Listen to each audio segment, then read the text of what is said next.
OBC কি করছো? সেই তো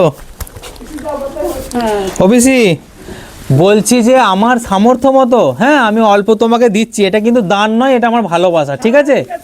এটা ভেবো না যে দান করছে। এত মুড়ি আছে, হ্যাঁ, আর এখানে এত বিস্কুট আছে, খাবে, ঠিক আছে? আর এটা তোমার মেন জিনিস, এটা খাও নাকি মাজো, ওই জন্য একটুখানি দিয়েছি, এই জন্য বললো, ঠিক আছে? এটা অল্প আলু পেঁয়াজ আছে,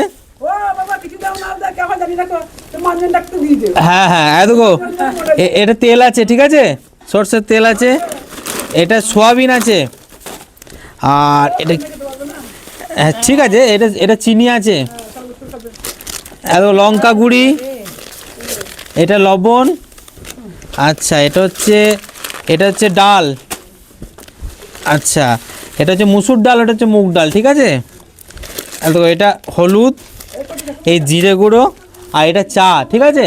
তো বন্ধু তোমাদেরকে বলছি, আমার এটা মানে আমাদের গ্রামেরই আর কি পিসি হয় সম্পর্কে।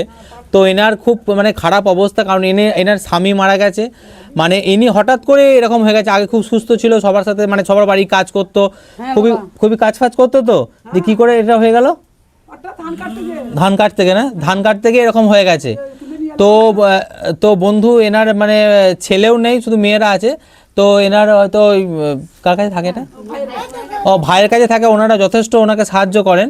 তো আমি বারবারই বলছি, এটা কিন্তু দান নয়, এটা আমার ভালোবাসা।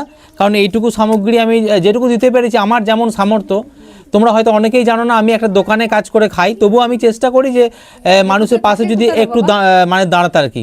তো তুমি খুশি হয়েছো তো? হ্যাঁ ঠিক আছে, টাটা দিয়ে দাও।